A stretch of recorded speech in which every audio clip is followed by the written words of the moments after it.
But that's what you just implied. Or I didn't imply that. You're not really implying anything. I can tell you what it means. That women are just talking more often to each other. It doesn't mean How long? Okay, I'm sorry. Wait, hold on. I'm sorry. I didn't know that I'm talking to people that don't have friends here. Okay, my bad. So having an emotionally fulfilling, having an emotionally fulfilling friendship usually means that you have some form of regular contact where somebody is up to date on the things going on in your life, and you can share with them the feelings and emotions you have about those particular things. And sometimes you can even get feedback or advice. That's what a friendship is.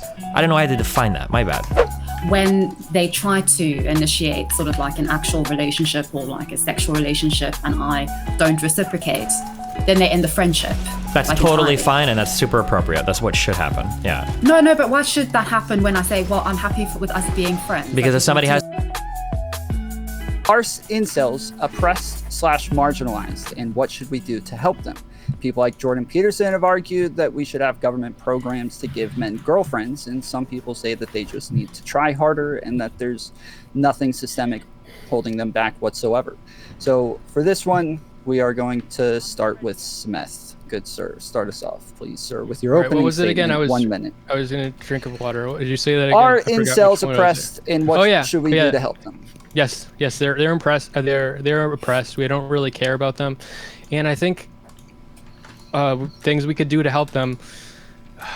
I think that we are making sociality. We're basically like Uberifying everything. We're making our personal lives something we look at for profit. Our sex lives something we look at for profit. We're trying to min-max everything. Like Andrew Tate, we're trying to make everything like an exchange that we're like consciously aware of. And I think that people that are socially inept, especially men, because being socially inept as a man, you can't lean back on the fact that people want to exploit your body. And like for not all women, but most women men want to exploit most women. So I just think that there's nothing that we want to obtain from these men except for their labor value, and we don't care about them on a personal level, and they're just left on the wayside. All right, Kidology. Yes, I think Whose incels... fucking phone is going off? Mute it. Right. I do think that incels are oppressed and marginalized, but I think that we really have a great misunderstanding about the actual demographics of incels and actually ultimately what we can do to help them. And I also think that we are riding a fine line between saying, yes, that incels are marginalized and oppressed, and then on the other hand, using that to validate a lot of the sort of victimhood complex, which they take on, at least the most vocal ones, the most overt ones, and also their lack of taking responsibility for, I think, especially their mental health. But I do think that mental health services need to do a lot better in terms of helping incels, and that ultimately going online and having their sentiments of being perpetual victims of modern woman by people who are making a lot of money off this demographic is not helping in the least. Cool. Destiny. I think that people make a mistake when they say like oppressed is the same as has a shitty time. I think that I don't think incels are oppressed. I don't think that ugly people are oppressed, because that implies there's some like external group that's like applying pressure or exploiting them. I think that it just sucks if you lack the social skills to find a significant other, or to talk to, in the case of incel men, to talk to women. That sucks, but I don't know there's like an active campaign of oppression against these people, like institutional or implicit or otherwise. All right, Wake. So yeah, I think that while I may not go so far as to say oppressed, I would say that they face some systemic issues. Therapy, for one. A lot of therapists will refuse to see incels, especially female therapists. They just won't work with them at all, which limits the access that incels have towards what they need to help them, which is therapy. Therapy itself seems to not to have much of an effect on incels as well, likely for that reason as well as others. There's also a lot of overlap between neurodivergency and inceldom. There is a huge kind of a Venn diagram where these things combine. It absolutely is a marginalized group. Like, we don't use incel as an insult for nothing, right? Like, We use it all the time. It is very much a stigmatized group. It's something where you are not welcome in a lot of communities if you identify yourself as one, and for good reason in certain cases, right? These people need our help. Life has failed them, and they have made some poor choices in some cases. What that help looks like, I don't think the government should do programs or assign girlfriends or anything, but I do think there needs to be at least a societal effort to help these young men, because it's a problem, and it's a problem for all of us. All right, thank you, Rick. Base. So I think I do agree with a few of the people here that I would never use the word oppression for incels. I don't think they're oppressed, but they are certainly a marginalized group. As Wick said, you can use it as an insult. You can even end the conversation of any legitimate grievance you may have in any tough time you've had with dating or relationships by saying, "Oh, don't act like an incel."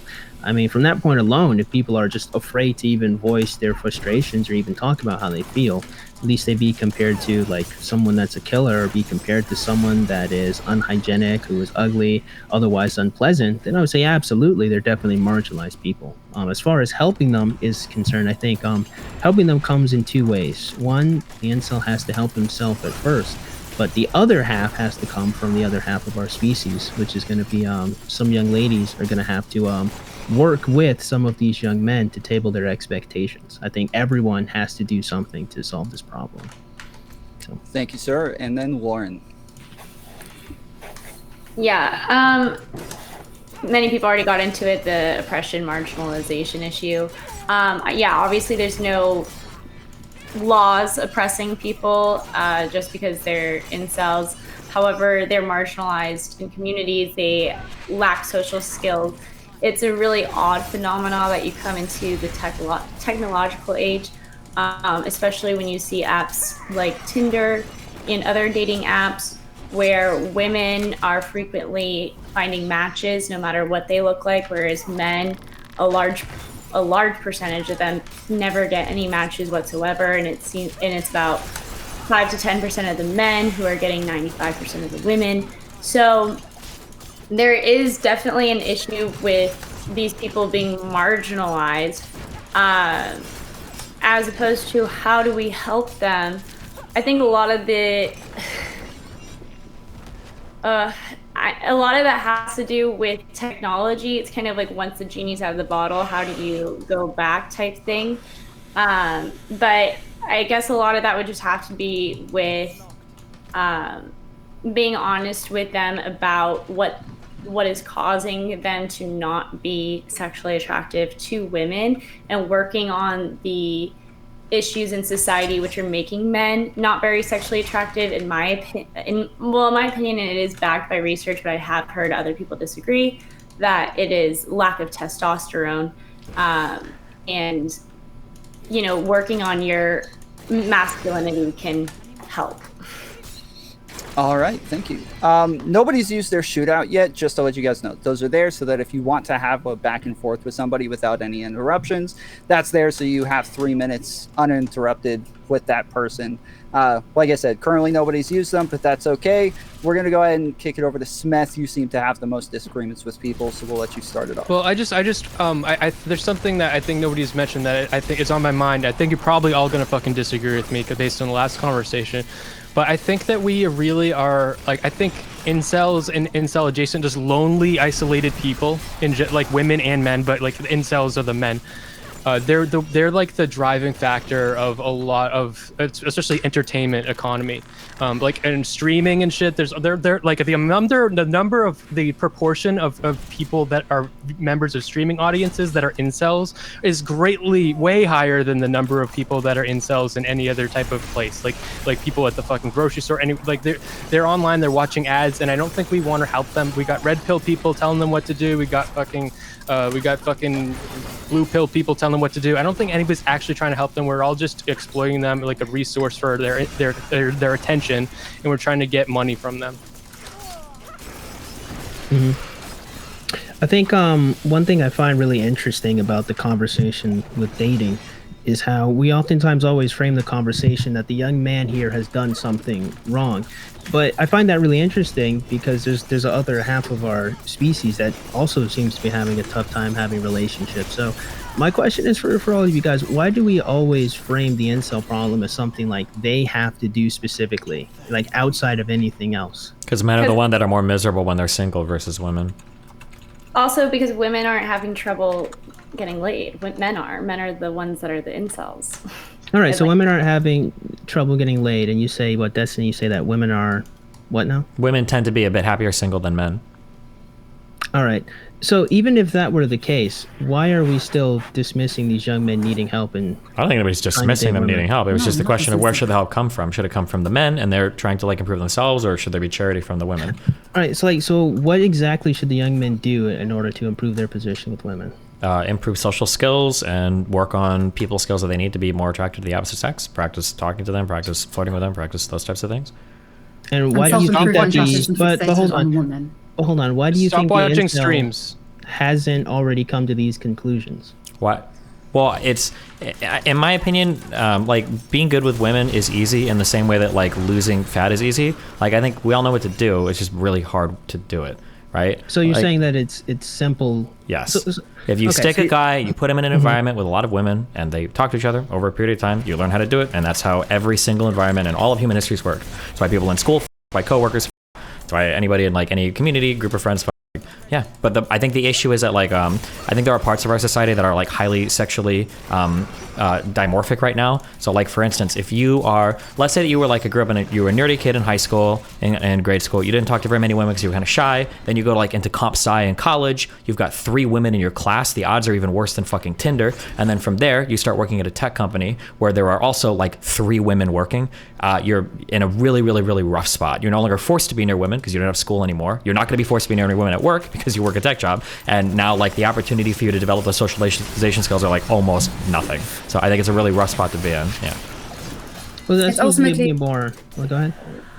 So I was going to, in answer to your question, I was going to say that in terms of both incels and the wider society, it's laziness and fear. It's so much easier to just blame either incels for their problems, or it's so much easier for incels to blame women and society and feminism for their problems and to not do anything. It's the same with like the obesity epidemic. It's far easier to just blame everything else rather than actually do the work and take responsibility yourself. And it's also very scary. It's scary to interact with people. It's scary to interact with incels. It's human nature, unfortunately. I don't think it has You're to doing do the person.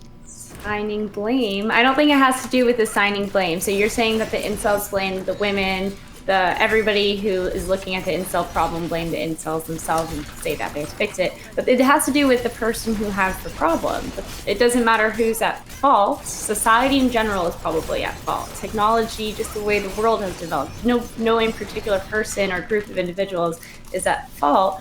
However, the people with the problem are the ones who aren't getting laid. So they're going to be the ones who have to figure out the solution. Now, should we help them as a society? I would like to help them as a society. What can we do? We have to encourage them to change things that would help them resolve their problem. So that's why they're the ones that have to make the change, not necessarily because they're the ones that caused the problem. So 2 things, just real quick. 2 things. I absolutely agree, right? That at the end of the day, like you asked, like why do we ask men to solve this problem? Because at the end of the day, the incel is the only one who can solve their problem. There is nothing that you, I, or society can do to help them become better at women if they are not willing to put in the work. I can't make someone skinny, but I can teach them how and the processes they need to go through in order to become so, to use that analogy. I think, though, that Kidology is also right in that it's far easier just to blame society or blame others. And while at the end of the day, it is kind of a two-way street, you can only control your half of it. And if you even a guy with an ugly mug like me, right? If you can be personable and it's a skill you can learn, then you will up your odds. I do want to ask though, I wonder if we see this rise kind of in inceldom and loneliness in general across the board is due to the fact that we can't really flirt or date in work as we used to. That is highly discouraged these days for probably good reasons. And two, a lot of the communal infrastructure that we've had is just not there anymore or not used anymore. No one's going to church anymore. No one's going to the mall anymore. We're all isolated inside all the time. And I think that almost more than anything else is making it so that young men aren't learning how to socialize with women like they would have when I was growing up. Definitely. And I think the worst part is dating apps, because dating apps ultimately cater to men as visual creatures. And so women go onto dating apps and they have to play this game, which really in real life, in terms of attraction, women don't play. Women don't find men like physically attractive, like from the get-go. It takes a long time, usually building a friendship over like a lot of communication. I fundamentally disagree. So yeah, what can I just, it's not ultimately in the favor of men, even though ironically it was created for men, specifically for wealthy men to hook up. And so incels really need to get off of these dating apps, specifically Tinder, and get off this obsession, this really brain dead obsession with statistics from OkCupid and Tinder about looks and about attraction, because it isn't helping them, and it most definitely isn't helping women in terms of finding the men who they desire. I think Tinder is awesome. I think we need to stop demonizing Tinder. No, Tinder is awful. People blaming Tinder, it's like people saying that like Magnum condoms suck because like most guys like can't fit into the Magnum condom. Just don't buy the Magnum condom. Nobody's forcing anybody to use Tinder if you don't want to. I don't know why people run onto Tinder where the ratios are, it's like, what is it, like 80% women?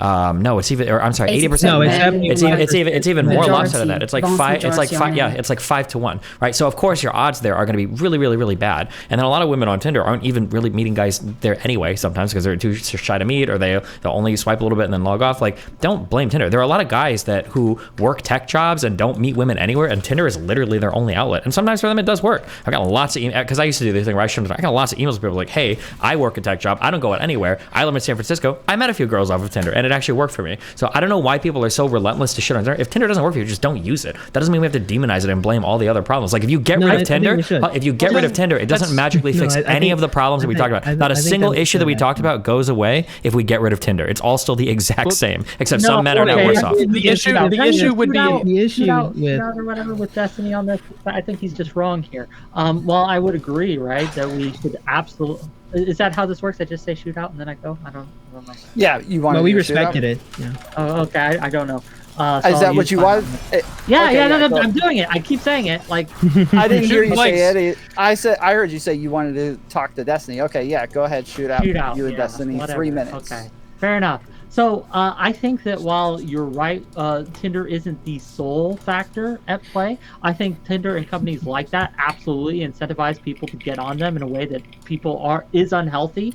And while we can't blame them entirely for doing this, they want to make money, we can point to it as kind of like an empty calorie effect, that it is advertised as a way to meet women when in reality it does not work for most men, or at least doesn't work as it's advertised. And I think that's very harmful. I think that we should put some blame on Tinder for this, and on companies like Tinder, because they are misrepresenting their product, and they are creating their product to be addictive and draw people in and get you stuck there. I think. No, I mean, like most people, if you put in a little bit of work, can meet at least one person on Tinder. That's easily possible. I think it's totally fine to advertise it that way. There's a lot of guys who wouldn't meet girls otherwise who are able to meet girls on Tinder. I think it's totally fine. The app does exactly what it is supposed to do. Now, do men have trouble because there's a lot more men than women? Yeah, sure. But that's not a reason to demonize the product. And again, to reiterate the point I said before, if we get rid of Tinder, it doesn't fix or solve a single one of the problems that we were talking about before. It just makes the people that benefit from Tinder worse off. I actually disagree. Again, speaking of Tinder, not as Tinder specifically, but wait, which thing do you disagree with? Tinder, Bumble, the fact that if we got rid of it, that we would see no change. Okay, what would improve if we got rid of Tinder? I think that we would have so a lot of the times, that, especially young people that I've talked to, they go into Tinder instead of, not in addition to. So instead of going out and trying to meet women and interact with people in real life. They do I disagree. I don't think this happens. I totally disagree. No, if a guy gets invited to, I don't think there's ever been a time where a high school college kid is like, oh, I got invited to a party, I think I'm just gonna say I'm gonna swipe Tinder instead. Well, what are we talking after high school? So after people get out of their house, go away from home, whether they go to college or in the workplace and these things, like I think that a lot of them use Tinder as a substitute for going out. Yeah, right? But like, let's say that we get rid of Tinder. Are all these tech guys going to start like going out to the bar to find women? No, they're going to sit on Discord and play League of Legends. Not insignificant portion would actually. I think a not insignificant portion would, again, because they don't have that kind of false hope that these dating apps are giving them. I don't think anybody. No. I disagree. I disagree with every single thing you say. I disagree. You say false hope. I feel like I hear relentlessly people shit on Tinder these days. Is there really a whole bunch of? I feel like the common thing I hear is Tinder is hopeless. I can never find anyone on Tinder. Where's all the false hope at? I totally disagree that if you knock out Tinder, that all of a sudden you're gonna be like, well, fuck, I can't swipe on Tinder anymore. I'm gonna go to the bar and try to raise up some chicks, or I'm gonna go down to the club and like dance a little bit. Like I just totally disagree. I don't think that's happening. And if it is happening, then just tell people don't be a retard and wait for Tinder to get banned. Go do it now. There's no reason to wait. Just go do the rizzing if you're capable of doing it. Why would you wait for the app to get banned? Because these apps, again, they're not like this passive thing that doesn't actually have an incentive to ensnare these young men. What is the incentive? Like this false hope, right, that we're talking about is Tinder advertising and these other sites advertising themselves. Bro, I'm going to be honest with you. This is how you do it in the I modern love society. sex. I hook up a lot. I don't think I've ever seen an advertisement for Tinder in my life. Where are all these Tinder ads at? I mean, I'm sure they're out there, but everybody's unmuted. Okay. I don't even know where that. I mean, I'm sure there's some out there, but I don't know if I've ever seen an ad for Tinder ever. I'm sure it exists somewhere. But I've seen the TikToks of people ripping them up. Yeah, but the long and short of it, Tinder has kind of earned the stigma that it has. I think one thing that's really important about a lot of these dating apps in general is the fact that a lot of the men who are successful are funneled up at the top, which means the vast majority of men, not just in ratio as far as like 30 or be like 25 to 75 of men, or maybe even like 40 to 60 on Bumble or even on Hinge. The long and short of it is women funnel up to the same type of men in all of these platforms. This is also seen in OkCupid. I know Kidology wanted to dismiss this, but the reality is a lot of women are trying to date the same type of men on these platforms. And also we have to factor in that there's not enough women on these platforms from start to finish. Even if every single woman paired off, they're still just men who just will not be selected, just literally the user base. Now, I think one thing that's actually really interesting and important to kind of note is, again, despite the fact that women have all of these options on these dating apps, they still funnel up to the top 10 to 5%. Why is that? Well, I think the answer is found in a lot of different red pill talking spaces. It's because these men are usually more attractive. These men usually have more status. These men usually have more resources. So these are just the first three tenets, let alone we can talk about different type of riz, life experience. These men probably are more charismatic because they've had more experience. But this can literally completely be explained. It can be completely be explained by the ratio. But hold on. But even, okay, it would actually be more damning for women if we look at the ratio. If there's a wider pool of men to select from and women still funnel up to the smaller amount, we have to start asking, why are they funneling up when they have all these different options? Why aren't these women being promiscuous? Because they can't. Wait, because the selective pressure is on the men there. If there's 10 men in a room all going for one girl and there's one girl there, why would you expect her to be like, wow, I can choose any guy I want. I'm going to choose this fucking weirdo who's 2 out of 10. Because no, she's going to go having sex. Why? What's the problem? She doesn't need to choose she doesn't need to choose. Hold on. She doesn't need to choose the random low-rated guy to have sex though, because she's got the pick of the litter. But she can have sex with all of them. No, because women don't want to. No, wait. Because Tinder. Can I shoot out? Wait, can I shoot out? Am I allowed to call it? No, your shootout got taken when Wick. Oh, he's shot. Okay, that's fine. Okay. I stole it. It's actually extremely important, and in fact, it kind of proves the point that women are indeed shallow people. I think we can move away from this myth that women are not shallow. They are. In fact, no, they're just as shallow as us. Exactly. No, if we're on Tinder and they're swiping based on looks, based on the profile, they're not asking about the man's character or virtue. If women were competing for you, and you had the same option, you would do the same thing. It doesn't. Why wouldn't matter choose I would the do the best same looking thing. one, But the question most isn't. attractive The one. question isn't would men do the same thing. That's not the question. The fact is women are doing this thing. So it doesn't matter if men Okay. will do it too. But that's women because are of the doing it. ratio, like So Destiny that's just what we're said. It's talking because of the about. But situation. here's the problem. It's not just because of the ratio. Because as Destiny just said, they could just leave Tinder. Here's the thing, though. They can leave Tinder and they can still go to the bar, and a similar thing will happen. They will have men try to approach them, and they'll select the men that they want. So again, what are the metrics of which they select men? It's going to be physical attractive on one level. No, If you want to say no. it's not the most important, then No, that's because fine. the But to Tinder pretend works for that that women is like a not shopping important- list. Okay, Tinder what- works for women like a shopping so list. It's what's on the that's list? it's inhuman. on You're the looking list? at men like men, okay? But when you What's go to on- a bar, what are- you've what got are the 5 men attributes on there. these men? You've got 5 men there, and one of them's gonna charm you. But like on Tinder, you can like literally spam like forever, like look at like No, 1,000 men in like an hour, Here's what I love and it's about the literally great like pretending. This is what's interesting. You guys are actually trying to argue with me that women don't find men physically and sexually attractive. And what No, metric I'm not. do they pick or select men? Okay, so you agree with that, right? I agree that they find men Okay. sexually attractive, All right, but then, so also there we they People women find have other the people luxury of attractive, yes, women okay. have the Men or women luxury say. of factoring other things into their equation, which is something I Oh, think but men men should don't? start It's- doing. it's Men not- should stop Okay. valuing women only by their appearance and start valuing them in a way that women value men, because women get a lot more out of that This is deal. what I love about the incel conversation, because we love to pretend that men are just sexual beasts who only wish to have sex. That is not true at all. Men want to be loved by women. They want to actually have relationships with them. Why do you think in the courtshipping and any advice you guys give to young men, what do you tell them to do? You tell them to have confidence. You tell them to groom themselves. You tell them to look physically attractive. That's the first and foremost thing.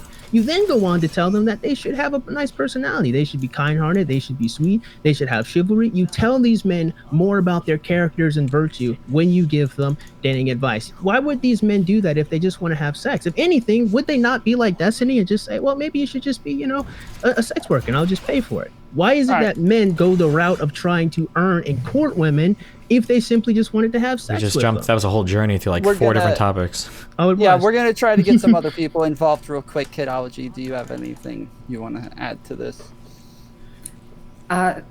I mean, it's absolutely fascinating hearing men telling a woman how women think, and it's. I think that's the most unattractive thing in a lot of these conversations, which men don't really appreciate because it's always reduced to it ultimately being about looks. But I love when women tell me what they think is attractive to try to control me. also Once again, leveraging their sexuality to kind of control men. True, actually, based and not manipulative at all. I mean, Kidology, you've said before that you identify as an incel. Is that still true? Yes, I'm involuntarily celibate. Yes, but I don't blame anybody else for that except myself. Wait, wait, you're involuntarily celibate? Oh no, you're about to Yeah. go down a whole rabbit hole. You can't get laid. No, I can't. I blame myself entirely. Girl, I'm Nobody gonna else's make fault. tonight. Oh, no, I'm stop. gonna Don't do it. Don't go down this rabbit hole. Make a Tinder profile with your face and like make a cute little bio, and I'm just gonna start swiping. And girl, I promise you, I could get you laid. That happened. Well, it's not about getting incels laid. did that to me, actually. Actually, Because let me that's- help Kidology out here. I'm going to help Kidology out here. I'm going to come to her defense because this I is was the going to defense say of that. always. Oh, I thought you were gonna. Okay, Actually. yeah. No, it's not a shootout, but I'm going to help her out because when it comes to the incel conversation, we oftentimes reduce it to men just want to have sex. And that's why the very first thing that you asked her, Lauren, was, well, why don't you just go on Tinder? You can just swipe and you can just, but that's not what she desires. What she wants is an actual long-term relationship. As such That's is what a not lot an of young incel. men want in the first place. No, an incel implies like somebody who you typically a man, but somebody who cannot involuntarily celibate. That's true. Somebody I actually think that it's a silly word, but I use it colloquially because you guys understand it. But the truth of the incel is that it is not simply I can't have sex. It's I want to have a relationship. Now, sure, there's some men So- that probably fit that, of course, but that's not the main group of these young men. When you go and you talk to them, you find that they want to have long-term relationships. Kidology, are you Yeah, waiting until like marriage or love or something to have Sorry? sex? Oh. Is that are you waiting for marriage or love or something before you have sex? No, not necessarily. No, it just hasn't happened. So it's primarily to do with like my situation, my circumstances. I think the men that I interact with, my demographic, being a racial minority has definitely contributed to that. So yeah. But you're there's a lot. hot. Shut the fuck up. What are you, like? I don't think. I mean, it's not about how I look. It's about a lot more than that. I think this is one thing that incels also get wrong. They think that it's all about how they look, and that ultimately that's why they can't get, woman in relationships. And a lot of it is about personality. It's about characteristics. Okay, about traits. I understand men having trouble getting laid, even if they're a good-looking man, if they have like a bad personality. Why can you understand that, actually? Because women are choosier. However, men will fuck a hot piece of fruit. So you're telling me that you can't get, like, I don't understand how a woman could be an incel. That doesn't make, like, men will fuck literally anything. Well, I still think that's but what you're saying is, that there's something's wrong with her, and she's also saying something's wrong with her. So, but there's no exactly. and also men aren't choosy. Men just look at looks. That's all, and she's hot. That's not true. That's not. It's not that men just look at looks. First of all, that's what people do. Go ahead. I'm sorry. Go on. Sorry. I mean, that's not true at all. I mean, I've been for about 3 months. I was going out with this guy, like 3 months up till now. I was going out with this guy. In terms of looks, I'm a lot better looking than he is. And he ghosted me about 2 weeks ago. Yeah, because you wouldn't fuck him after 3 months. No, it wasn't because I wouldn't F him after 3 months. It's because... No, it's because he said something very inappropriate, and I pushed back, and he didn't like that. So there you go. Yeah, it seems a little more detail would need to be. I've known him really for 3 months. that. I'm not saying that there was it developed into things, but ultimately, yes, I think relationships are not as cut and dry as it is presented for most people. Yeah, perhaps they might not be, but I think the problem I have with this conversation as a first mover, right? Well, there's actually two. The first is that young men always have to do like something like to change, right? And we assume that these men haven't done that and they haven't tried that. That's the first thing. But the second thing is we pretend that women aren't shallow in some areas, that women don't want men that are sexually attractive. This actually brings something up, though, and something that gets lost in this conversation because it is so male-focused, is that the loneliness rates among women are also skyrocketing. It's a problem, and it's not gendered, right? I think it manifests in different ways between men and women. Hold on. I don't think that's true. I thought that over COVID, wasn't it something like wasn't it like over 50% of young men reported having less than one person, meaning 0 people to talk to during COVID? And for women, wasn't that number like 20%? Wasn't it way lower? And then I think women both trending up. Sure, they might both be trending up, but I think the problem is significantly higher in terms of men maintaining fulfilling relationships versus women. They might be both trending up a little, although those numbers are going up. Having someone to speak to doesn't mean the relationship is fulfilling. I'm just speaking. This is from 2022. On a general scale, women have reported having higher levels of loneliness than men.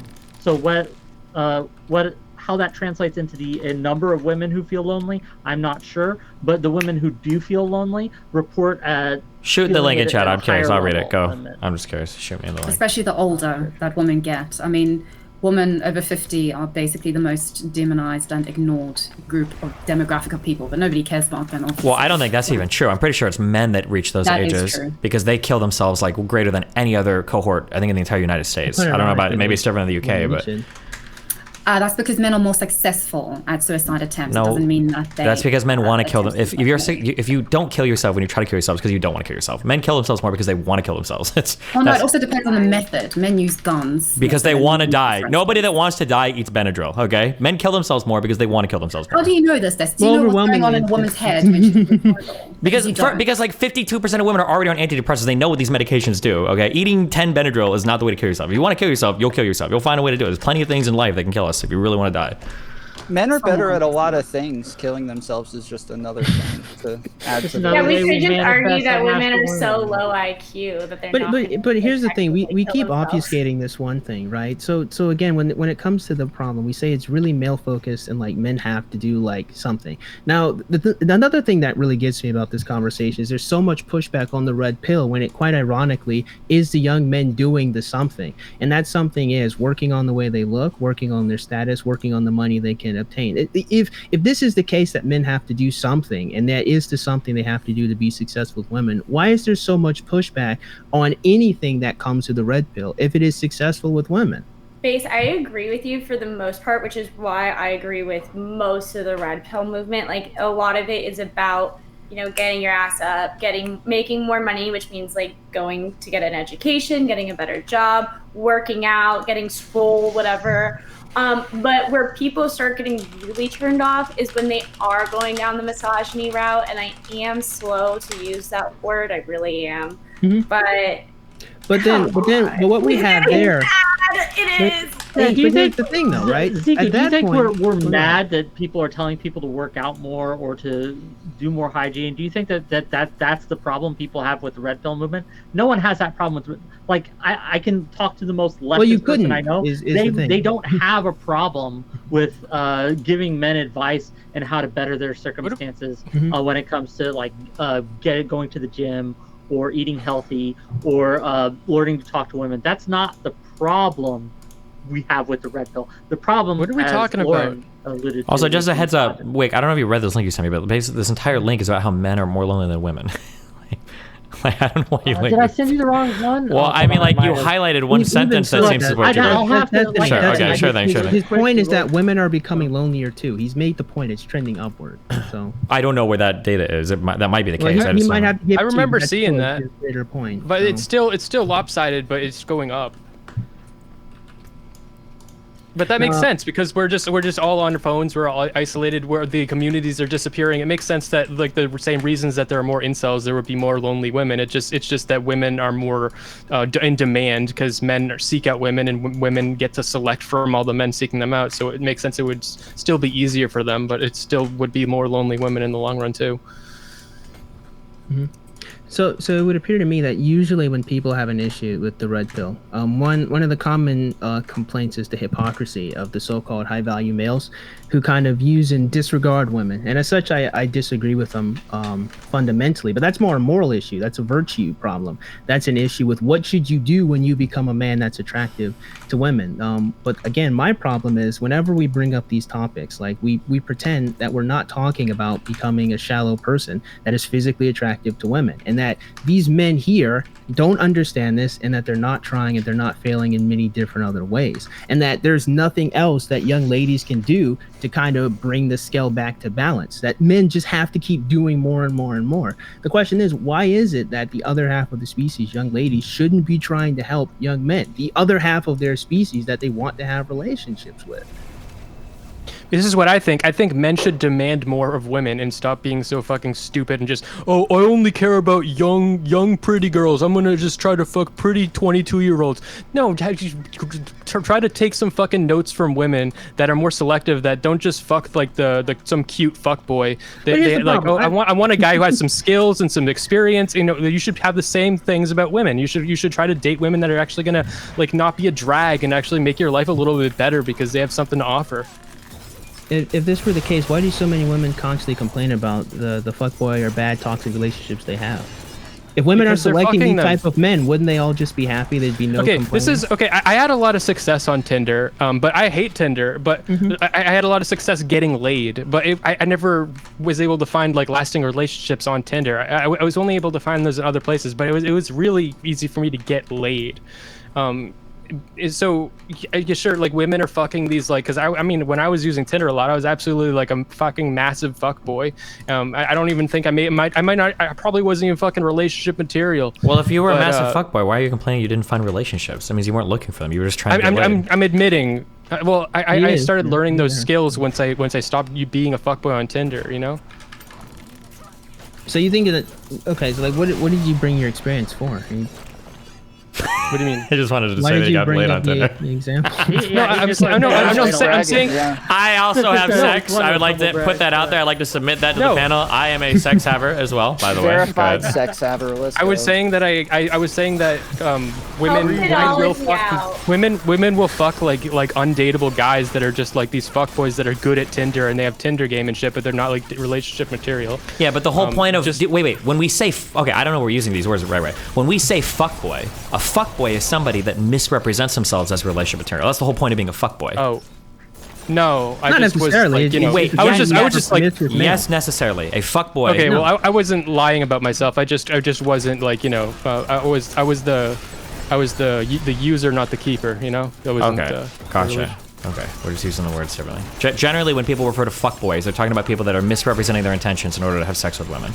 It's a fuckboy isn't just like a promiscuous man. That's just a guy that fucks. Okay, well, I've never heard. well, that then it would make definition, sense. but- It would make sense that women would have sex more with guys that are lying about themselves on Tinder and shit, because it's easier to lie about yourself on Tinder than in real life. Well, I guess, but that would still preclude all the other things being laid bare.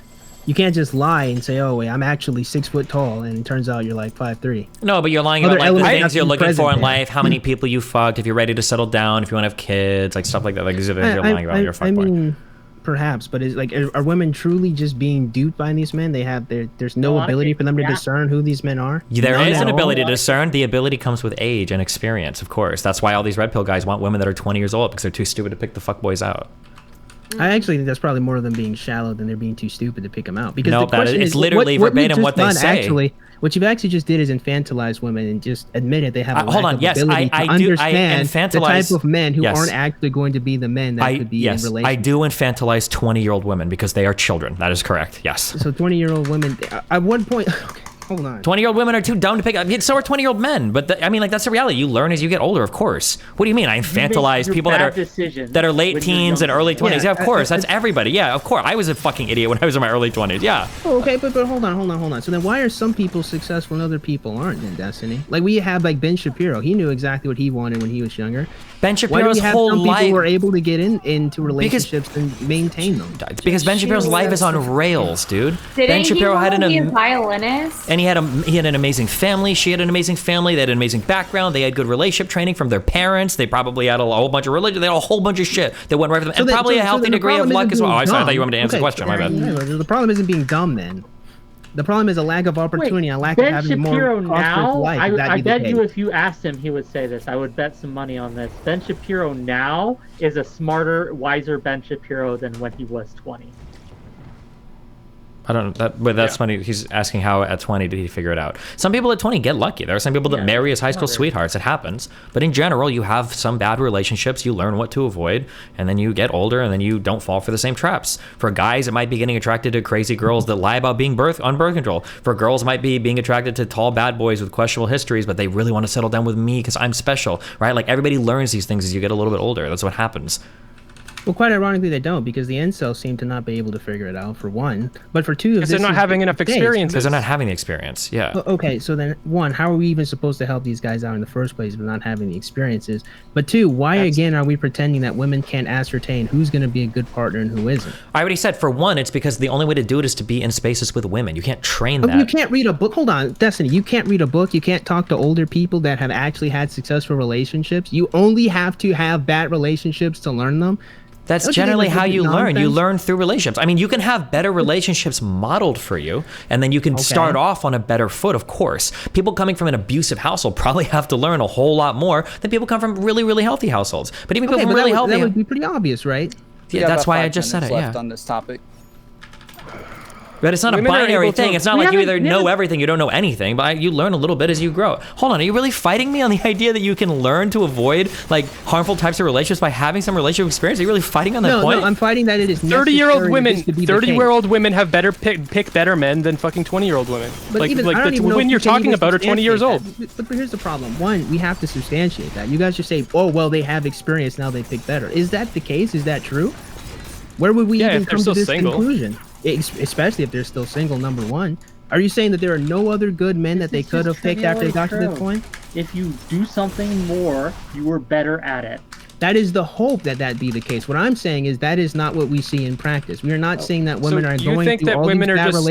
relationships and then they end. Ironically, I'm not saying that they're just stupid. You guys are saying that They're they're evil. Just stupid, You're saying that they they're have evil. to have these bad relationships to learn. They can't learn from any other source. They can't. Okay, learn from so their like, parents. so They can't here's learn like from a their random friends. stat. It seems like the average woman gets married at 27 years old. Does that not imply that she needed a couple relationships first to figure out what she really wanted? Or is Actually, it? it could imply that she waited to get married after she finished schooling.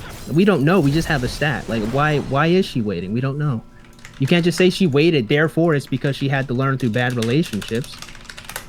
Lauren, what was your solution for incels? Well, okay, I was saying that it is their responsibility to solve, it is their problem, even if it's not their fault. So it is their responsibility to solve it. However, that doesn't mean that society in general should leave them behind to resolve their issue on their own. I think a lot of the solutions can be made in school. We can provide more social classes. We could provide more opportunities for children to actually socialize and learn socializing techniques and learn therapeutic behaviors to help them interact with society better, and also the dangers of being addicted to technology and apps that make you socially inept. Okay. Well, we're going to go ahead and end that topic there. We'll go through closing statements real quick. So we'll start with Wick. Yeah. This is a difficult situation because the solution is simple, but it is hard to accomplish. It's hard to help them as well for a couple reasons. A lot of them are resistant to help because they're bitter. They want to blame everyone else. But also, much like trying to teach your older relatives technology, it's not something they're familiar with, and it's very frustrating to do. So often you give up or pawn it on to someone else. Trying to teach someone who is an incel how to relate and work with women in a way that is personal and helpful is equally as frustrating. They will resist you. The simple concepts you try to get across to them become very hard to do so. And so a lot of people just don't help them because it's very frustrating to do. We need to change that. We need to, and I wish we had talked more about solutions. We need, as a society, to destigmify being an incel. We need to that not to be an insult anymore, and we need to help these young men and young women too, if that happens to be the case, learn how to get what they want out of life. That's all. Awesome. Destiny. What is even the closing statement on this? I don't even. We talked about like 20 things. People need to be in warm spaces. If you're an incel and you're trying to get women, I mean, like Tinder's probably not going to work well for you. You have to practice talking to women, and you need to find warm spaces where you can develop social skills by talking to women without like just trying to fuck them either. Like friendships with women are probably the first step to learning how to fuck women. And if you skip that step in grade school, high school, college, then you got to find some other way to develop it post college. All right. Base, you had me going for a second there. Kidology had said that she can't get laid, and you immediately jumped in and said, I think I can help Kidology out. I thought you were propositioning her on the panel for a second. That was going to be a first. We've tried it before.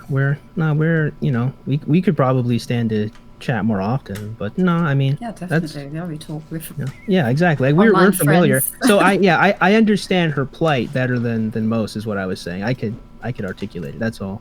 But all right, let's hear your closing statements, sir. So my closing statements are, I think a lot of people do understand that the incel does need to work on himself, and I would actually go the extra step and say it's not simply just working on your physical attributes like with good hygiene, and it's not simply just having a good personality when you go talk to someone. You actually need to focus on your virtue and the purpose behind having a relationship and why you want to be with a woman in the first place, which I think is very important, because I'm going to tie it all together.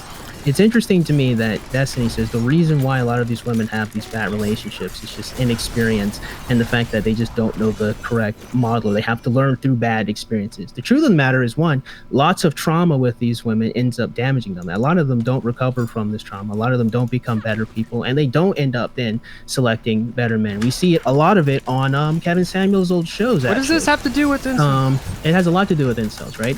Because women are the other half of the equation. When it comes to it, we need to have. I'm telling you, if you allow me to finish, I'm going to bring it all together. You know, so what's important is what we have is a system where we only tell men that they have to rise to the occasion and they have to keep doing more and more and more, and then we pretend that there's not the other half that has these expectations that these men have to continue to keep reaching.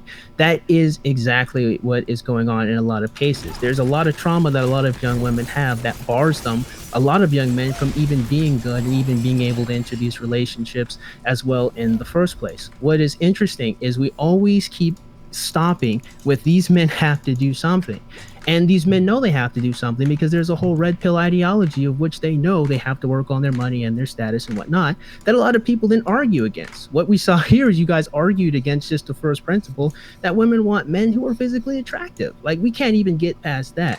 So until we can actually start having a more honest conversation, honest discussion, that is, some women are shallow and some women don't seek out actually good virtues that will help them have a long-term relationship, we can only fix one half of the problem. Men need to become better. Well, great job. They already know this. When are we going to get the young ladies to come meet them on the other side and also do something to become better? All right. Thank you, sir. Lauren. Okay. Just, I guess we're in closing, but I just have to wrap up with what Base just said. It's not, the women are not the ones with the problem. It is the men who are the ones with the problem. It's not that anyone needs to get better, but women are not struggling with the lack of sex or struggling in any resolve whatsoever. The people who are struggling are the incels. Now, as they resolve themselves and as, not resolve, but as the issue gets better and as they work on social ineptitudes and they become more capable of dealing with women, that will resolve any issue that there was in society in the first place. So, no offense, but you just did the thing that I just Hold described. on. You gotta let her go through her That's closing true. scene. Ooh, sorry, I just woman didn't think moment. that, right? You just did Go the ahead. She thing. did the woman thing. Woman thing. No, you did the thing where She you, did do you the said thing. men have to do something, Yep. but it's not women. Women don't have to do anything. That is Disgusting. No, I'm not saying that the women thing. don't have to do something. What I'm saying is that it's not like women who are currently struggling. It's This is why we men need who Kevin are Samuels struggling. back. Well, exactly, because they literally called in the Kevin Samuels show. They are Okay. struggling. But Not go ahead. I'm sorry. interrupting, not interrupting on. other panelists' closings, challenge level and stuff. Okay, so when it comes to the immediacy problem of the lack of sex, women are not struggling with that problem. As men resolve their issues with their, then that's going to create new issues in society, and then women have their loneliness issues, which also need to be resolved. And even though they're interwoven, they're separate. And it's not about blame, it's about resolving the actual issue at hand. The issue with incels is their incapabilities of dealing in society, their basically their autismness, their inability to connect with women and people in general. A lot of this has to do with technology, and this is a large societal issue, but in order for you to resolve the large societal issue, you have to look inward at yourself, and the people with the problem are the ones who have to, in the end, resolve the problem. I guess that could be encouraged through classes such as in high school, having more opportunities for socializing, longer lunch breaks, more proms and dances and stuff like this. But in the end, it's still a men's issue. All right. Smith. Okay, I agree with Bass that it is more than just a men's issue. It's a double-sided problem. It's a societal issue. I think that men are the ones that are dealing with it, but I think if we want to change it, we have to change some of the things that we've been leaning on for so long. I think that if you want to do, I think his solution is to like do kind of the red pill thing, and you play into it. So men need to be better, but also blame women because women are shallow and all that. But I don't agree with that. What I think is that you have to. I think women are gatekeeping being loved, or the object in the relationship between men and women. And if we want men to know how to be loved and how to experience that kind of intimacy, we have to be willing to love men.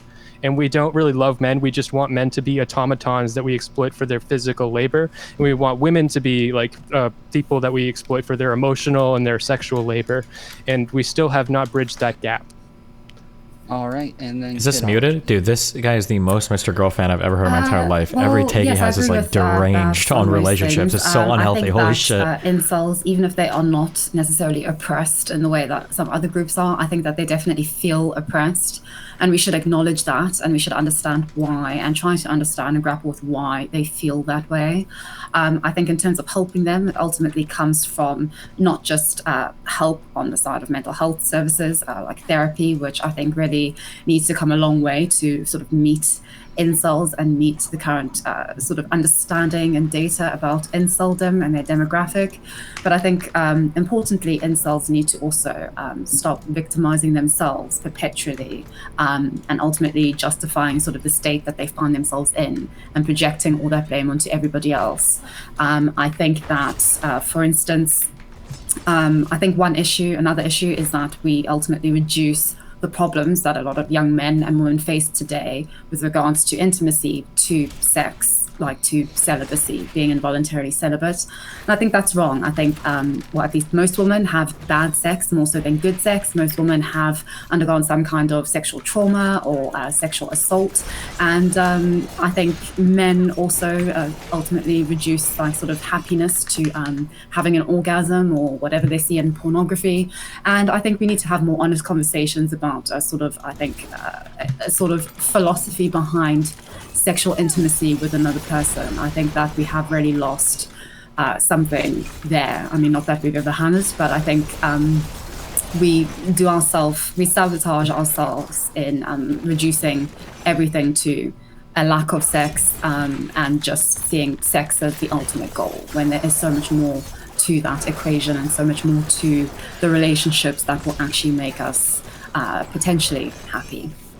All right. Thank you, Kidology. So here is our third and last topic. Do women have more fulfilling relationships than men? And should men mimic women's relationships? This one, we're going to go ahead and start with Destiny for your opening statement. You got 1 minute, sir. If we're talking friendships, it seems like men have difficulty communicating or expressing emotion or feeling in friendships. That has to do with that thing for COVID I saw. I don't remember what it was, but I'm pretty sure that like over COVID, like men reported having way fewer people to have like emotionally in-depth conversations with than women did. Women seem to be on average happier with the quality of the emotional depth that their friendships have, and men seem to not have that same depth. So I think that there are some pointers. I don't know if I would say like copy women as much. I don't think women have like a monopoly on not being emotionally retarded. I think that men could probably do a little bit better at communicating feelings openly and honestly with other male friends, because it seems like we have a really big difficult time with that. All right. Kidology. Not necessarily, no. I think that there is, at least based on my reading and thinking about this, there is this myth, I think, that women have better relationships than men. Recently, I think it was last year, a study of 50,000 like sort of men's and women's relationships and sort of satisfaction reports were compiled and analyzed. And they found that men and women had sort of equal satisfaction levels. And I think the issue is that when it comes to relationships between men and women, like especially in marriage and relationships, things seem to change in terms of things becoming a lot more emotionally dependent on women, and the man sort of steps back into his sort of Madonna complex and into enjoying having a woman doing a lot of the satisfaction as opposed to him. So I think that I don't think it is that men need to mimic women's relationships. I think men need to I think we all need to encourage each other and in relationships with each other to do a lot more in terms of recognizing other people and a bit more self-awareness. All right. Lauren, 1 minute. Sorry if I ramble. Yeah, I was just gonna say, when you look at the term fulfilling, that doesn't necessarily mean there's a lot, because Destiny mentioned more, like men have fewer. I don't really think that has anything to do with the fulfillingness. Where you look at like absences of relationships, for instance, when a father is absent, this seems to have an extremely impactful effect, especially upon a son. So like when you look at father-son relationships versus mother-daughter relationships, it seems when you look at the impacts on life, that relationship actually has more weight and importance. And then I would also say just brothers versus sisters, there always seems to be stronger relationships there. So if you're breaking it down to familial aspects as opposed to just friendship aspects, I think that changes it. And then as for whether or not men should mimic women's relationships, no, we have different societal standards. We have different ways that we've developed relationships as a society, and I think that men need to stay masculine. So no. All right, Smith. I think that I don't know about relationships themselves, but I think that men need to not maybe mimic, but men need to learn from the roles that women take in relationships and adapt some of those things into their own roles. They need to be able to take from relationships some of the things that women take from them, and women need to take some of the things from relationships that men take from relationships. And I think we're like quartering ourselves off to specific, like what Kadali she said like men slip back into this Madonna complex role, and they get all their enjoyment from the experience of the woman and stuff. And I think that we need to be more holistic, and we need to because I mean the incels have already stepped into their Madonna complex. It's just they're doing it with their waifu and they don't even have a girlfriend. So All right, Wick. Yeah. I think that men and women both, right? People in general need at some point to learn how to be happy, right? Once you learn that, your relationships will be fulfilling. I think this is a problem that's internal in nature in a lot of cases. Yes, it could be absolutely affected by external forces and things like that. It's a lot easier to be more fulfilled or happy when you're in a good financial situation, for example. But I think overall, there are some people you will meet who will never be happy regardless of their circumstances, and I think that's because they've never learned how. I think it's a skill. I think it's something that we can learn and something that we could try to do. Whether women are more happy in general, I don't know. I think I take issue with the genderification of this. I think this is something that we just need to teach people. Anyway, that's my statement. All right, and base 1 minute, sir. So, honestly, I do not think that women have more fulfilling relationships than men. I'm not really sure how you could really quantify that. The data I think Destiny gave us is more self-reported than anything, so I don't know why we just should believe them because they say they're more happy than the men. They could easily be lying there. I don't know if we can really extrapolate anything really substantial from that. Unfortunately, just based on my own personal experience, I've chatted with a lot of women over my lifetime, and they don't seem to be doing any better than the young men that I've chatted to in my lifetime. They seem to also be dealing with a lot of depression and loneliness and sadness. And the interesting thing is, I've chatted with some women that have had great friendships, and I've had great friendships with some young men. So I don't really know if you can really, one, gender the conversation. And I also don't know if there's really any data we could use to really substantiate this. It seems pretty subjective whether someone's relationship is fulfilling or not. All right. Destiny, if you want to go ahead and kick us off, good sir. Why do I have to kick us off? Because you were the one who had like the most disagreement with everybody else here. I feel like from an early age, I feel like women are taught socially to work through emotions quite a bit. I think that men aren't really taught as much to work through our emotions. I think that from a very early age, women just get better social training than men. And as a result of that, I think that carries over to a lot of relationships that they have for friendships. I think there's a famous, it was either Chris Rock or it might be Dave Chappelle had the joke where it's like, a woman comes back from seeing a girl or a guy and she's like, oh, I did this and I felt like this and blah, blah, blah. And a guy comes back and he's just like, we went to Denny's, it was 7 a.m. and we did this. And then that was it. And then that's it. Like, I think in general, I think that joke kind of encapsulates like the nature of male friendships versus female friendships. Like, I think this is, I'm just anecdotal, I'm just guessing, but like I feel like a guy is more likely to be like, oh yeah, like John, like I'm really good friends with him, like we chat like once every 2 years to just like catch up. Like I feel like it's a really guy thing to say, whereas like women tend to be more keeping up with like familial connections and keeping up with friends and having more emotionally fulfilling conversations. I don't know, but that seems a little bit more trivial, right? If I talk to John after 2 years and everything is great and wonderful and we can still be open and emotional, wouldn't that reflect how strong our friendship is despite the time? No, Yeah, because it means only- in 2 years you haven't shared any like. I mean, like I can say it's an acquaintance you can talk to, but it's not somebody that you're relying on for any kind of like emotional or life support, right? But it would be if this is my friend I just talked to. It's been 2 years, and now we're opening. We're talking to each other. We're catching up. Let's say life has brought us apart from each other, and we came back, and we're still equally as emotional as we were before. Wouldn't that show that the relationship would stood the test of time?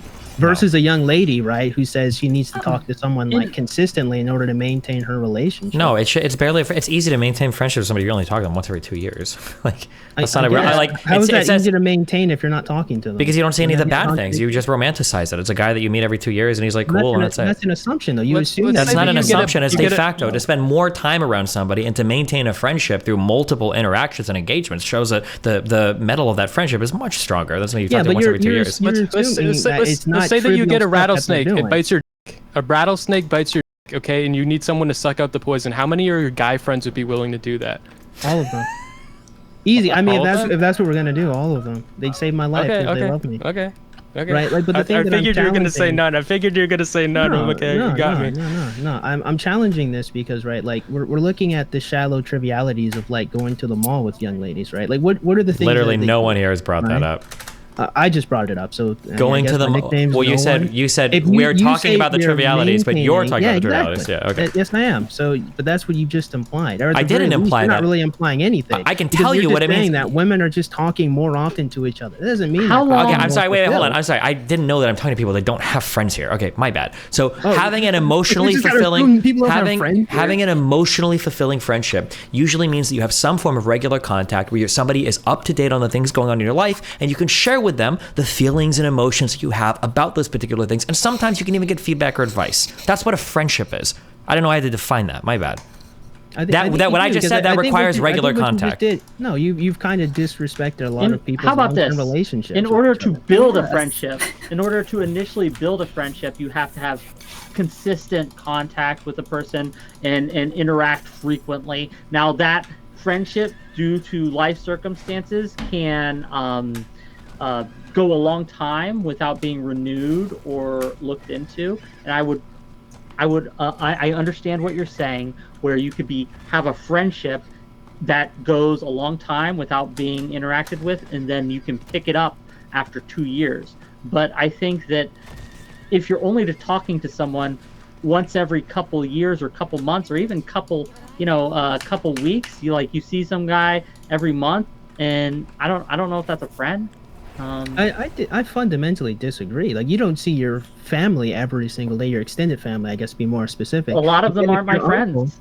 But they're still, you Yeah. still maintain a close relationship with them. If No, your I uncle- maintain a No. family you relationship. That's don't, not so you close. don't maintain a close relationship with your uncle It's because not- you haven't seen him?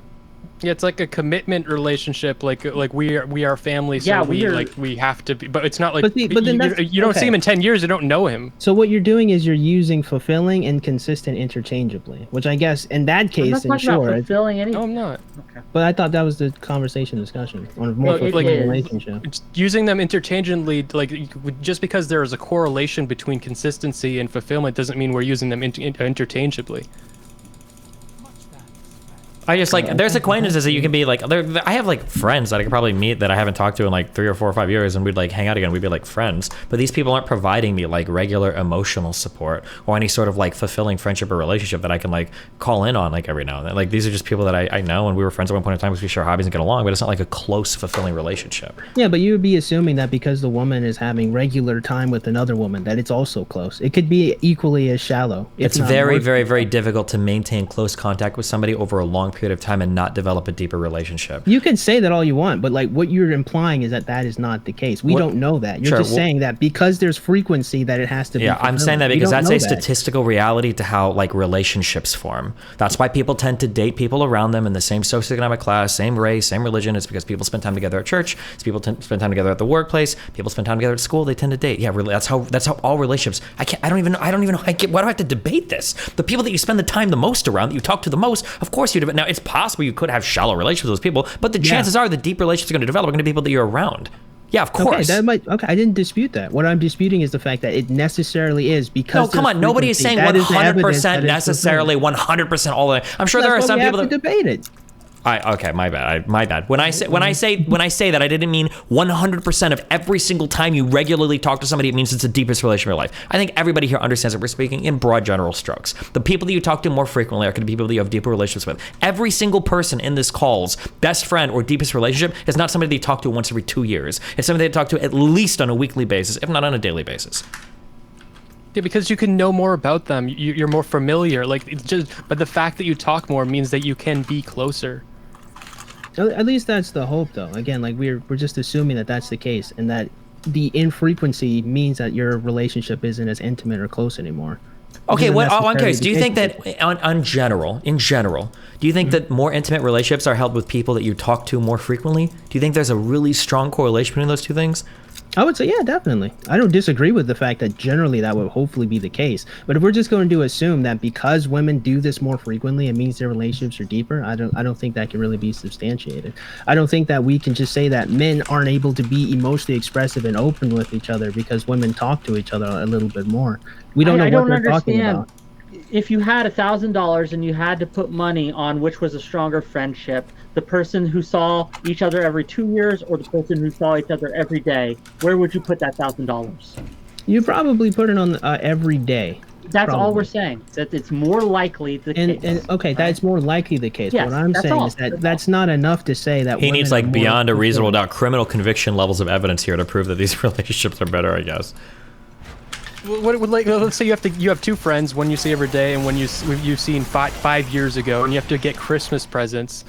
Your ability to get a really like genuinely good gift for the person you see every day, that's hard, like that's like you know them, so this is what's going to really be good for you, is going to be way higher than your ability to get a great gift for someone you haven't seen 5 years. Okay, but then let's ask ourselves an interesting question. Like, if the relationship is shallow and you're not actually opening up and being vulnerable with the person, and all you do is you're going to the mall, you're just going to the park, would you say that that relationship is equally as fulfilling or more valuable than the person that you actually are intimate with, you sit down and you talk to? No, let's of course say not. time has taken no one disagrees with you. Everybody agrees. Come back to them. Everybody agrees that that would be the better relationship, not the one where you just go to the mall and don't talk about anything. We all agree with that, of course. Now, I will say this. I will say this. I do value the people who, all I do is play video games with them. I don't have in-depth conversations and things. Would I consider them my friend? I consider them my video game friend. They're the friend I play video games with. Mm-hmm. But it's a fundamentally different experience than someone I'm actually friends with, right? Mm-hmm. No, I understand that, like having video game acquaintances and whatnot. Oh yeah, but you want to play. The thing that I'm really disputing is like how we quantify this. Like how is that actual the quantification? I think it's more subjective. I guess here's like a random subjective question. Do you feel like men tend to have emotionally fulfilling conversations with other men? Absolutely, yes. Absolutely. Okay. Well, I mean, I think that's could you dispute the reason. That? Yeah, I think that men that's tend the to reason suffer. The conversation is happening in the first place. I think men tend to suffer in silence. I think that's why they kill themselves more often. I think that's why they have issues admitting that they even have problems. I think men tend to be quiet and just like deal with it, and they don't have the ability to use friends as an outlet as much as women are able to. Something will happen and you're scared and you don't know who you can talk to, and it's like, like you're running down your list of people in your life, and it's like who am I close enough that I can talk to about this? You know what I mean? I think there's also a lot of shame if you're a man and you've got issues like that too. Like you're never supposed to have those issues too, so you don't talk about it. But it would probably be more the shame than the lack of having good friends, though. Yeah, but the shame leads to you not pursuing those conversations. Well, hold on, Destiny. Let's say this, right? Let's say one party feels shame and they don't want to look weak, but the other man is willing and able to have that conversation. Like, are you going to say that these people aren't close because one person has to feel with the shame and move through that? Correct. I would say they're not close. Yes. Okay. Just like in a therapeutic relationship, if you're too ashamed or you're too shy or you're too scared to tell your therapist what's wrong, you're also not having a good therapeutic relationship. Correct. Okay. I still wouldn't maintain that every young man or even most of them are like that. I don't know. Okay. I would say that there are certainly some men, you are punished societally for oversharing as a man. Definitely, but not to your close friends. If you can acknowledge that men are disproportionately punished for oversharing, would not it stand to reason that therefore men in general tend not to share their feelings to the level that women do? To women specifically, but not to young men. No, I wouldn't maintain. No, in general, just in general. I wouldn't maintain that in general. No. Okay, well, I can't help you. You're just wrong. No, I apologize. Wow. I mean, I've spoken to very many young men who have been open, vulnerable, and would talk with these conversations. So to say this is like, it just doesn't match any of my experience. I don't even know how you would quantify it, is also what I keep saying. If I've had these experiences where I've had these relationships, I can't then be like, well, this has been like my lifetime, and then, oh wait, that's not real.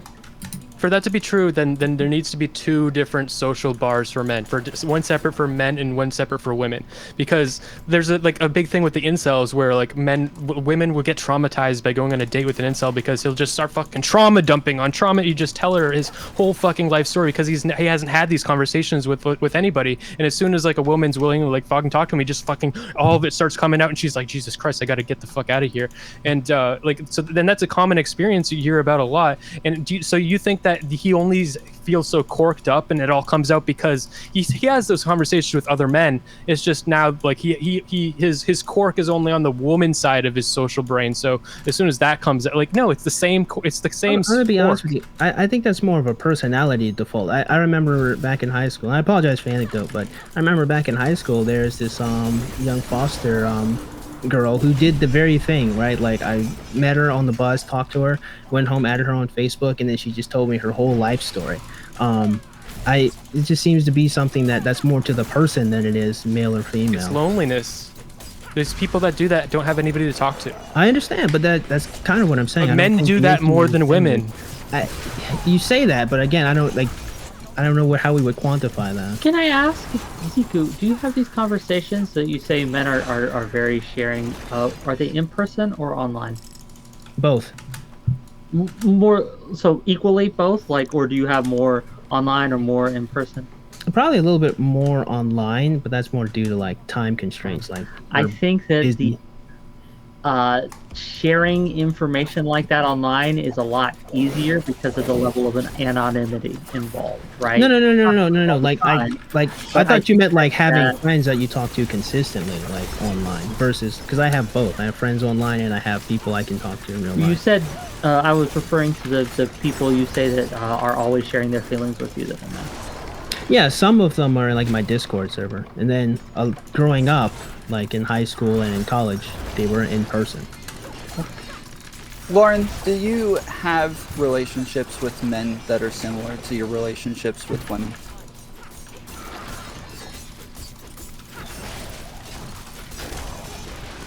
Is no one going to tell her? I guess I that is. Yeah. Lauren, you're muted. Okay. I don't know if I'm a great anecdote because I'm not a great anecdote because of just I'm weirdly unique that I have most of my friends are men. Like most of my close relationships are with men. However, would you call those intimate relationships? Yeah, like my closest friends are men for the most part. And then most of the women that I'm very good friends with are also like decently masculine. Just because like I rode crew and played football and was a math major and was joined the military. Like I was in a lot of men's spaces. So, but I do see that like my sister, for instance, is extremely feminine, and the way her relationships are like nothing that I've ever seen. Like extremely close. All of her sorority sisters, they've been friends throughout elementary school, middle school. So I don't know. This is such an anecdotal issue, and I'm not the right anecdote. Okay, I mean, Kidology, what about you? Because I mean, I'll say, like, anecdotally, everything that Base is saying is the opposite for me. Like, I spend time with guys through, like, playing basketball, playing fantasy football, you know, playing video games. But, like, all of those things, we don't have time to, like, share intimate information. But when I'm talking to women, they want to go shopping. They want to, like, sit on the phone and talk. They want to do very different things. So, Kidology, are your relationships with men different than your relationships with women? Yes, definitely. All my relationships with men, it's very much I'm just there to hear their problems that they can't speak about with men or with their families. It's definitely very one-sided in that regard, and it is very evident that it is because I'm a woman that they can actually speak to about these things. With my female friends, yeah, it's very different in the sense that, well, firstly, I'm also, I guess, a bit unique in this. All my female friends are over the age of 50, so we have a very different relationship in terms of being able to go for months without speaking to each other and then meeting up and it all being okay. We catch up for like a whole day, like that's fine. So this idea of sort of needing to be in sort of consistent, continual contact really isn't something that resonates too well with me in terms of my female friendships. But I do think that a lot of this could actually be solved with men and women becoming friends, and rather than this sort of I think this stigma and this fear that a lot of men have that ultimately you can't interact with women unless it's sexual, or that inevitably it's sexual. A lot of incels make this excuse whenever I suggest that they need to actually try to make friends with women, that they need to pursue women not as conquests but as actual human beings and as actual friends. It's just dismissed entirely. And it's a very, I think, a very unique thing to men. When I speak to my female friends about befriending men, they're a lot more enthusiastic about that prospect and would want that. But I think there is just a disconnect in terms of how we see. I think that's really difficult for men, because having no women friends like makes you want a girlfriend so much more. So like, but having women friends also makes it easier to get a girlfriend. So it's like being single makes it harder to see women as friends, and it's harder to see women as friends, as just friends when you're single. It's kind of like a loop that like negatively feeds into itself. Like once you have a relationship and you're actually dating somebody, it's a lot easier to see a woman as a friend because you're not like desperately pining for somebody's attention, right? You've got a girlfriend. Yeah, exactly. But an issue that I do find with, I've had this like 99% of the time with men who I'm friends with, is that when they try to initiate sort of like an actual relationship or like a sexual relationship and I don't reciprocate, then they end the friendship. That's like totally entirely. fine, and that's super appropriate. That's what should happen. Yeah. No, but why should that happen when I say, well, I'm happy with us being friends? Because Like, if somebody has a we need to be romantic interest in you and it's not reciprocated, then it's hard to convert that romantic interest into just a friend interest. Maybe friends. once It they're takes time for it to convert into Well, it that. doesn't is take time. possible. What it takes is for them. It's definitely possible. No, it's possible. It takes time, patience, and discipline. It's if it doesn't no, work out in the okay. long term, then fair enough. The only But way that ultimately- it'll work is if they start dating somebody else. Realistically, if you've got a romantic attachment to somebody and they reject you, you're not going to be friends with that person unless you find somebody else first to like focus that kind of romantic attention on. Any other type of friendship is going to be incredibly and that unhealthy. is possible. Yeah. Also, It'd could be all of really you- hard. why were But they there's one more thing happening here, though. Also, I think that men are unable to see women as friends because the woman that they think that they can be intimate with, that intimacy is like bundled up with their sexual element of their relationship. So so they are unable to really see a woman in an intimate way without the sex being part of it too. Well, do you think that it may be a little bit more shallow and that men have a tough time being friends with women because their interests are just different? Maybe it isn't that men are dehumanizing women. I don't Maybe think they that's just true. like things. I don't think that's true. I think that like I've met men and women who share my interests. Maybe my interests are more feminine than most. I don't know. Yeah, I just don't think that's true. I think that this isn't a gender issue when it comes to interest. I will say though that yes, if you are not in a relationship, if you're not having sex, then it becomes something that you focus on and it drowns out a lot of else. It doesn't have to, but in a lot of cases that's how it manifests. And so it is much more difficult to find someone of the opposite sex as a friend when you aren't getting sex somewhere else. You know, it's interesting. You guys say that, but I'm not even sure I could point to personal examples just within my own friend group or even online where someone said that I've been so lonely and I met this girl and I can't be friends. I just have to be with only her. I've never even seen that. Like what you just said sounds like what every single guy I've ever heard in my entire life has said. I don't think I have ever. I don't believe it. No, I have never heard of a guy who's like, I'm lonely. I can't find any girlfriend. Like I never dated a girl before, but I found this one girl and we're really close friends, and that's all I want from her. I have never in my life. I would go as far as to say this is one of the few hyperbolic statements. Like I don't know if any guys ever said that. That sounds like an no. He almost said that he can't be impossible. friends with. No, what I'm saying is what you guys said is that the men are dehumanizing the women. That is not something I think is consistent. If you said that a guy met a girl and he really liked her as a friend at first and it transitioned to romantic interest, I would agree, but that's not dehumanization. That's not men being incapable of being friends with women. I don't know if being incapable of being friends with it is dehumanizing. I mean, Yeah, it's not This dehumanizing. happens in you guys reverse, framed- in that's how you reverse guys too. Just real framed quick, it, though, this that happens they in the can't be reverse friends. too. A woman who really wants to be in a relationship has a hard time being a friend with a guy without developing a romantic interest or anything like that. There's just, true. Yeah. Probably. Absolutely. So you say. Definitely. so yeah, I don't know.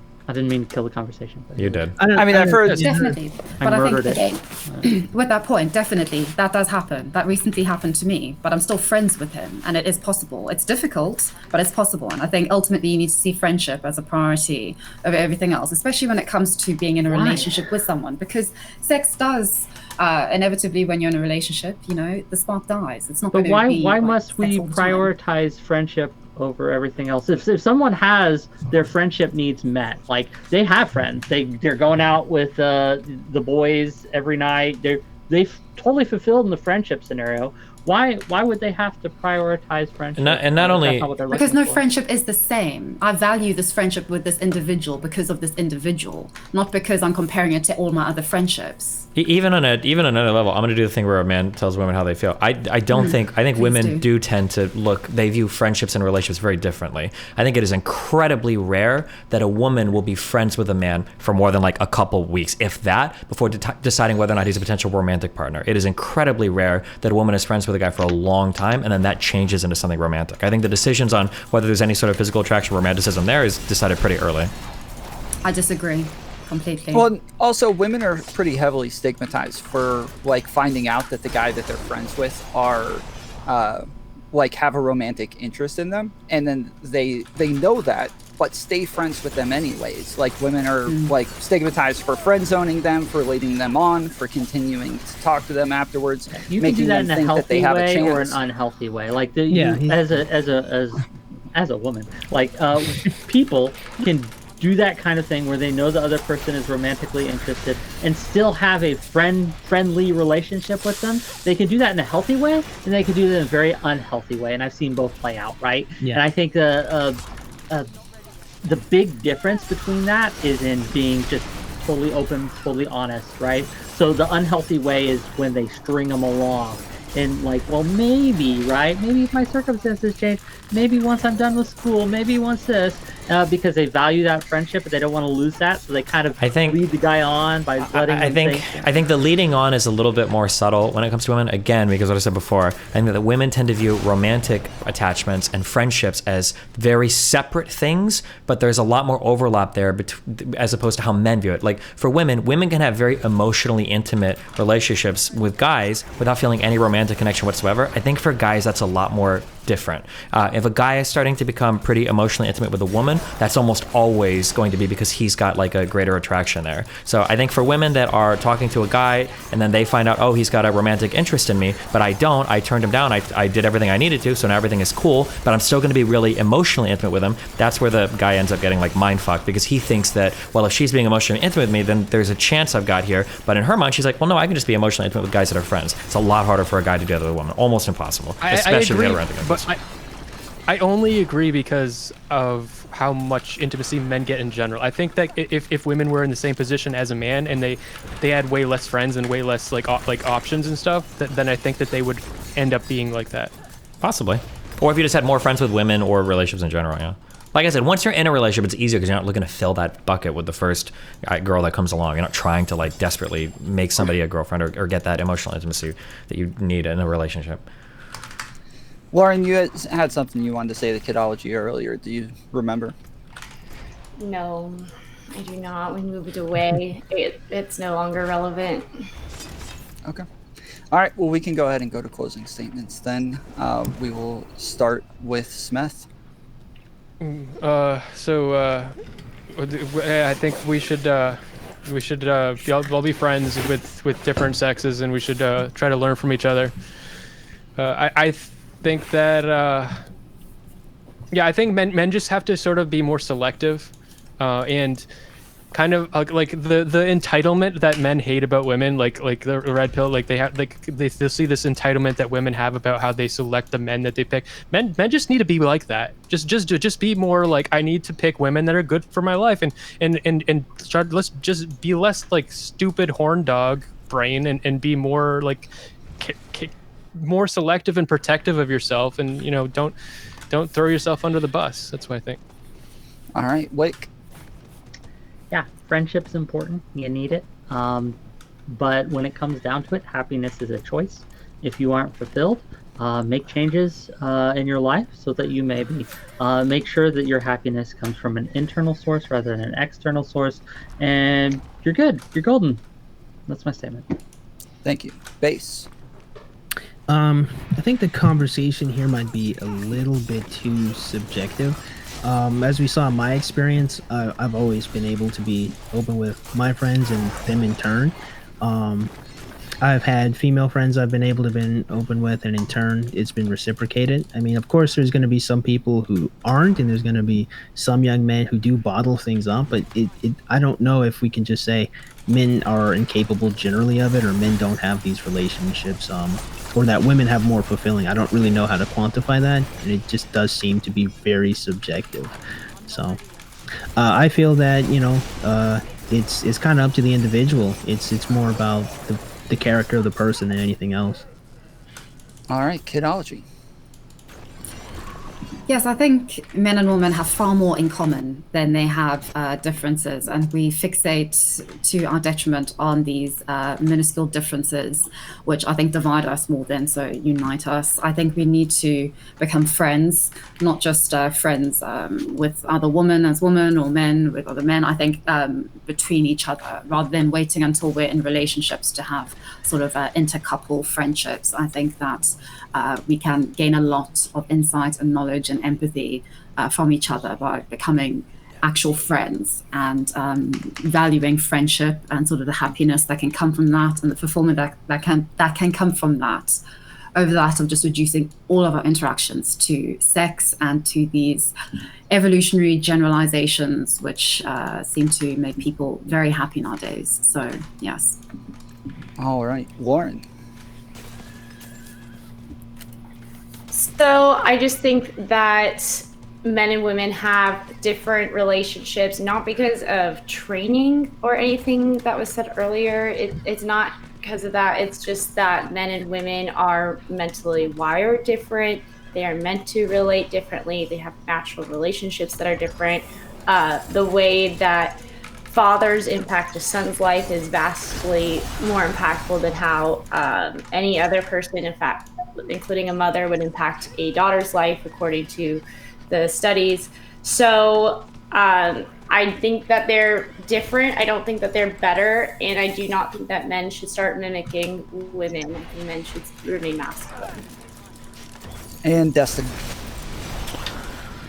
What can I say that hasn't already been said? I think men are generally emotionally retarded. Need to work on not being that. That's my general takeaway. All right.